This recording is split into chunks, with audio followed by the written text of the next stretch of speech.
శనగపిండి లేకుండా అంతే కదండి, అసలు ఎలాంటి పొడిపిండి లేకుండా బజ్జీలు, మిరపకాయ బజ్జీలు ఎలా తయారు చేసుకోవాలో చూద్దామండి. చాలా సింపుల్ చిట్కా, అందరికీ నచ్చుతుంది, చాలా బాగా ఇష్టపడతారు ఈ చిట్కాని.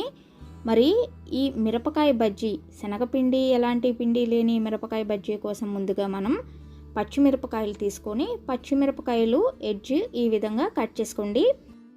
కట్ చేసుకున్న ఈ ముక్కల్ని మనం చట్నీలో వాడుకోవచ్చండి. ఈ విధంగా పచ్చిమిరపకాయ ముక్కలన్నిటిని చక్కగా ఈ అంచున కట్ చేసుకోవాలి. ఇలా కట్ చేసుకున్న తర్వాత మధ్యలోకి నైఫ్ తీసుకొని ఘాట్లాగా పెట్టేసుకోవాలండి. మనం ఏ విధంగా అయితే మిరపకాయ బజ్జీలకి, శనగపిండి బజ్జీలకి ఘాట్లు పెట్టుకుంటామో అదే విధంగా మధ్యలోకి ఇలా చీల్చుకొని మంట లేకుండా ఉండటానికి మిరపకాయ అనేది మధ్యలో ఉన్న ఆ విత్తనాలు తీసేసుకుందాము. మీరు కావాలంటే బజ్జీ మిరపకాయలైనా తీసుకొని తయారు చేసుకోవచ్చండి. నేనైతే మామూలు మిరపకాయలు, కొంచెం లావుగా ఉన్న మిరపకాయలు తీసుకున్నాను. ఇలా అన్నిటికీ మధ్యలో ఆ విత్తనాలు అనేవి తీసేసుకున్నానండి.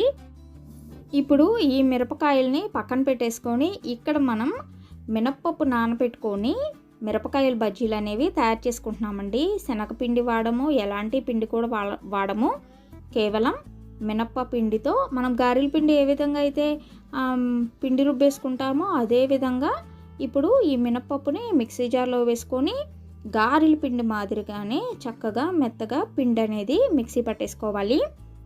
ఈ మినప్పప్పు కూడా మనకి 1 గంటన్నర 2 గంటలు నానపెట్టుకుంటే సరిపోతుంది. పిండి రుబ్బుకునేటప్పుడే ఇందులోకి ఉప్పు అలాగే పసుపు వేసుకోవాలి. పసుపు వేసుకోవడం ద్వారా మనకి బయట మిరపకాయలు ఏ విధంగా అయితే శనగపిండి రంగులో ఉంటాయో అదే విధంగా ఉంటాయి.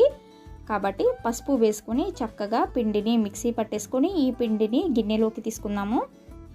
పిండి గిన్నెలోకి తీసుకున్న తర్వాత చేత్తో బాగా కలుపుకోవాలి. అయితే ఇక్కడ కొంచెం వాటర్ యాడ్ చేసుకొని పిండిని కలుపుకుంటున్నాను. అయితే బజ్జీ పిండి కొంచెం జారుగా కలుపుకుంటాం కదా, అంత జారుగా కాకుండా ఇంకొంచెం గట్టిగా ఉండేలాగా పిండిని కలుపుకోండి. పిండి మరీ గారెల పిండిలాగా గట్టిగా ఉండకూడదు, బజ్జీ పిండిలాగా జారుగా ఉండకూడదు. అలా కలుపుకొని పిండిని వీడియోలో చూపించినట్లుగా పక్కన పెట్టేసుకొని ఒక రోట్లోకి వాము, ఉప్పు వేసుకొని దంచేసుకొని పక్కన పెట్టేసుకోండి. మీరు కనుక పిండిని జారు చేసుకుంటే మనకి మిరపకాయ పైన అసలు పిండి అనేది నిలవదండి. శనగపిండి కాబట్టి జారుగా కలుపుకుంటున్నాము, మినప్పిండి జారిపోతుంది. ఇప్పుడు ఈ వాము, ఉప్పుని చక్కగా మిరపకాయలోకి పెట్టేసుకోవాలి. ఈ విధంగా అన్ని మిరపకాయల్లోకి వాము అలాగే ఉప్పుని నింపేసుకోండి. మరీ ఎక్కువగా కాదు, జస్ట్ అలా రాసుకుంటే సరిపోతుంది. ఇలా అన్నిటినీ రెడీ చేసుకొని పక్కన పెట్టేసుకొని ఇప్పుడు ఒక్కొక్క మిరపకాయని చక్కగా ఈ విధంగా మినప్పిండిలో ముంచుకొని, పిండిని చూస్తున్నారు కదా, మరీ జారుగా లేదు, గారెపిండిలాగా మరీ గట్టిగా లేదు, పిండి అనేది ఈ విధంగా ఉండాలండి. ఇలా ఉన్నట్లయితే చక్కగా మిరపకాయ పైన పిండి అనేది మిరపకాయని పట్టేసుకొని ఉంటుంది, లేకపోతే జారిపోయింది. ఇలా ఒక్కొక్క మిరపకాయని చక్కగా మినప్పిండిలో ముంచుకొని నూనెలో వేసుకొని వేయించుకోవాలి.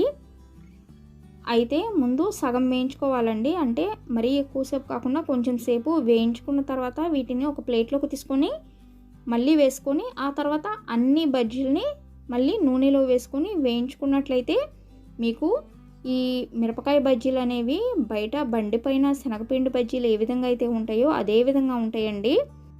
మీరు చెప్తే కానీ నమ్మరండి, ఇవి మినప్పిండి బజ్జీలని అంత చక్కగా ఉంటాయి, అంత రుచిగా ఉంటాయి.